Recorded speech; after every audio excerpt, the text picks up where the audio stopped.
पद्मनंदी पंचविंशतिका ग्रंथ के हम दूसरे प्रकरण पर पहुंच चुके हैं। दानोपदेश नाम का यह प्रकरण, जिसके 3 श्लोकों को हम स्वाध्याय कर चुके हैं। आज चौथे श्लोक की ओर बढ़ते हैं। चौथे श्लोक में भी वही प्रकरण चल रहा है। अब यहाँ पर जो दान की महिमा की भूमिका यहां से बनाई जा रही है, क्या कहा जा रहा है पहले श्लोक देखते हैं। प्राप्तेपि दुर्लभतरेपि मनुष्य भावे स्वप्नेन्द्र जाल सदृशोपि हि जीवितादौ ये लोभ कूप कुहरे पतितः प्रवक्षे कारुण्यतः खलु तदुद्धरणाय किंचित। अर्थात जो मनुष्य पर्याय अतिशय दुर्लभ है, उसके प्राप्त हो जाने पर भी तथा जीवित आदि के स्वप्न और इंद्रजाल के सदृश विनश्वर होने पर भी जो प्राणी लोभ रूप अंधकार युक्त कुएं में पड़े हुए हैं, उनके उद्धार के लिए दयालु बुद्धि से यहाँ कुछ दान का उपदेश दिया जाता है या वर्णन किया जाता है।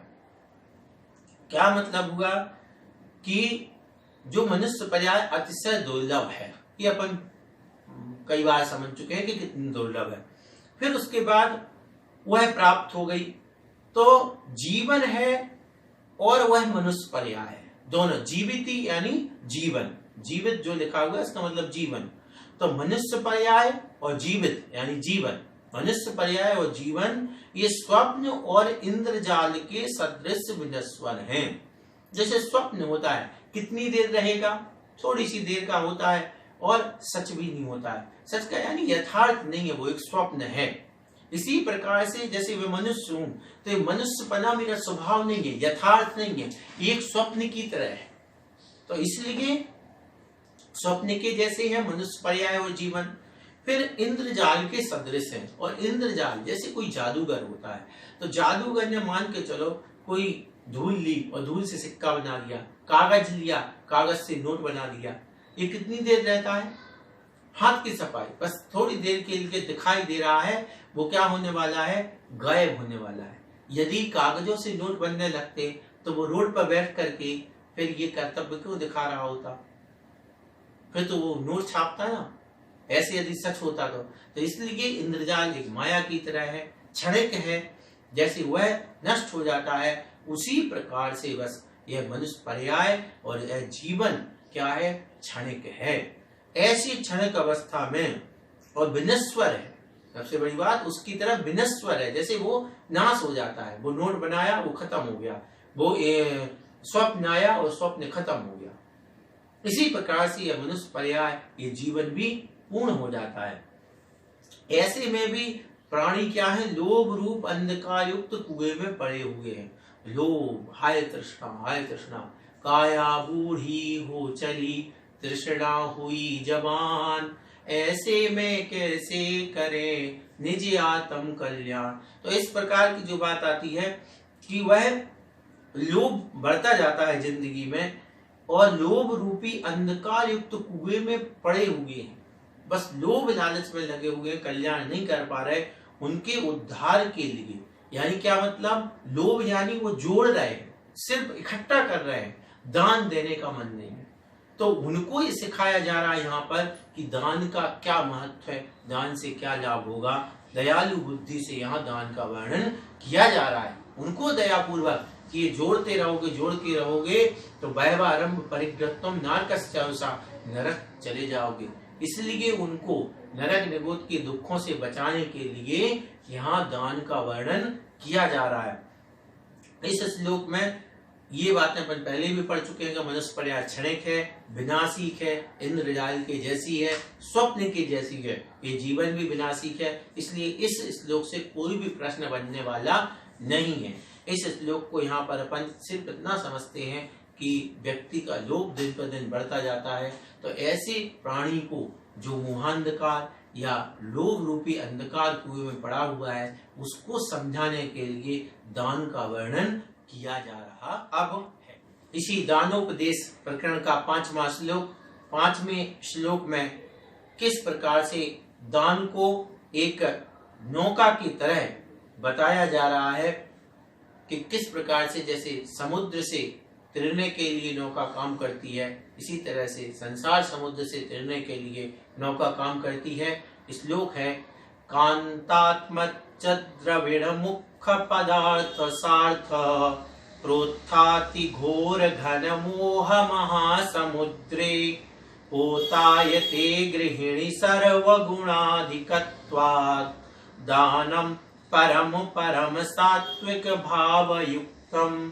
यानी जो गृहस्थ जीवन स्त्री पुत्र एवं धन आदि पदार्थों के समूह से उत्पन्न हुए अत्यंत भयानक व विस्तृत मोह के विशाल समुद्र के समान है, उस गृहस्थ जीवन में उत्तम सात्विक भाव से दिया गया उत्कृष्ट दान समस्त गुणों में श्रेष्ठ होने से नौका के समान काम करता है। क्या मतलब है? बिल्कुल सीधी सी भाषा में, संसार एक समुद्र है, इस संसार में प्राणी फंसा हुआ है, यदि उसको नाव मिल जाए तो वो समुद्र से पार हो सकता है। ये बिल्कुल सीधी सी कहानी है। अब इसी को थोड़ा सा बड़ा चढ़ा करके यहाँ पे कहा गया है कि ये गृहस्थ जीवन है, इसमें स्त्री पुत्र मित्र धन आदि है ना, इनके कारण से क्या हो गया है, बहुत मोह हो गया है। वह मोह कैसा है? समुद्र के जैसा है, अपार है। मोह कितना हो चुका है इसका कोई अंत नहीं, मरते मरते भी मोह नहीं छूटता है। तो ऐसा यह मोह है, इसलिए इसको कैसी उपमा दी गई? इस मोह को समुद्र के जैसी। अब इस मोह रूपी समुद्र से निकलने के लिए गृहस्थ जीवन में उत्तम सात्विक भाव से दिया गया उत्कृष्ट दान। अब इससे जो दान है ऐसी अवस्था में, यह दान क्या कर सकता है? मोह कम कर सकता है। और होता है भाई, जिसका मोह कम होगा वो ही दान दे सकता है। लोभी लालची कंजूस होगा तो दान कैसे दे पाएगा? तो जिसका मोह कम होगा वो दान। तो इसलिए क्या कहा गया? सात्विक भाव से जो उत्कृष्ट दान दिया जाता है वह सब गुणों में श्रेष्ठ है। क्यों? क्योंकि दान ही तो ऐसा है। आहार दान भी होता है और आहार से भी प्राण ठहरते हैं, रत्नत्र का पालन होता है, ये अपन पहले समझ चुके हैं। तो इतना श्रेष्ठ दान है, इसलिए दान श्रेष्ठ है और नौका का काम करता है। नौका का काम करता है मतलब संसार से तराने में नौका का काम कर देता है। क्यों? क्योंकि वह दान व्यक्ति का मोह कम करता है, उसकी लालसा, उसका लोभ लालच तृष्णा कम कर देता है, तो वह इस ओर बढ़ जाता है और वह संसार समुद्र से पार होने की कगार पर आ जाता है। इस श्लोक में भी कोई भी ऐसी बात नहीं है, ना प्रश्न ना उत्तर, बिल्कुल सीधा सा समझने का उपदेश है कि यह संसार समुद्र ऐसा है, इसमें स्त्री पुत्र मित्र आदि के कारण मोह रूपी यह समुद्र जैसा हो जाता है। इससे पार होने के लिए एक दान जो है वह नौका के समान है। तो यहाँ एक प्रश्न इस टाइप से जरूर हो सकता है कि संसार से पार होने के लिए दान किस प्रकार से काम करता है? तो नौका के रूप में काम करता है, ये आपका आंसर हो जाएगा। ये प्रश्न ये भी हो सकता है होने को तो कि दान को नौका क्यों कहा गया है?